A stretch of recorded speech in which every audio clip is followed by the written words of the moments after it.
a little update too on how my my fix is holding up. That's all foam, and it works really well. I put it in the places that don't have insulation or something on the back side. Up here is where the cabinet is, so I figured it wasn't that big a deal. That's literally just spray foam, and it has worked perfectly. The new structure, this lower piece, ties back into here to good stuff, and it bridges across here. Then we have our uprights going up that tie into the roof. And like I said, filled the foam in.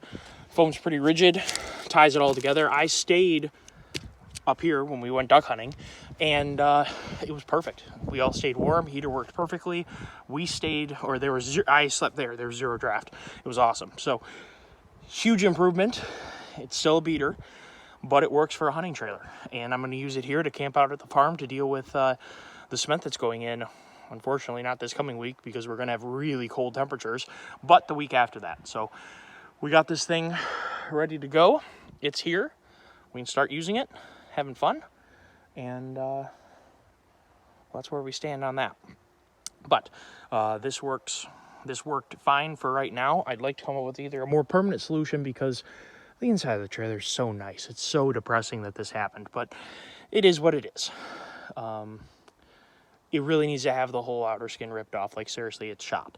That's why I would never sell this, because it would be ripping off the next person, just as the person before me didn't tell me how delaminated it was, and I guess I didn't really know better, because I didn't know that I've always had the car haulers that were aluminum. I never considered how poorly campers are built. This is the first camper I've ever owned, so needless to say, it's a bit of a sour first, first time, but it is what it is.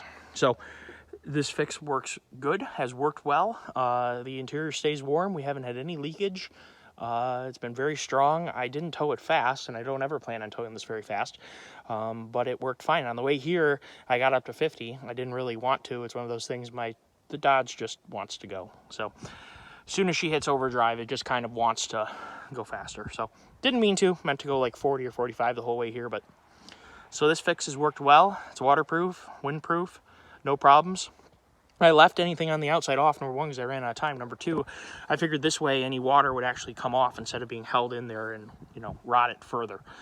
So yeah, that's where we're at. I used Flex Seal in white, and that's held up really well. I don't see it flaking off anywhere. Yeah, Flex Seal's going good. And I did leave screws like this on purpose to kind of give it some extra surface to bind to. So I did that on purpose.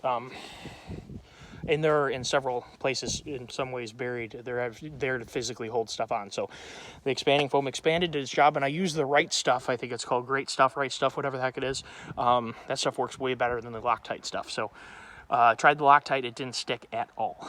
So I think the Great Stuff works a lot better. This is just a piece of OSB that I had to cover up this opening for this little tool area in here that ripped off.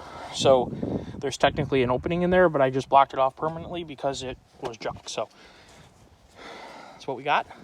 The interior works great. We're going to enjoy it this winter time. Like I said, maybe do some hunting out of it. Not out of it, but, stay in it while we're going to hunt. And just in general, stay at the farm some. So that's kind of the plan. Here she is, and she's working fine. So I'm pretty sure that I did make a video when I did fix this, and I wanted to do a little bit of an update on it. So it worked well. If you kind of have the same problem and you have a little hunting trailer, you don't really care about it being nice, this is one way to do it. It worked. Have a great day.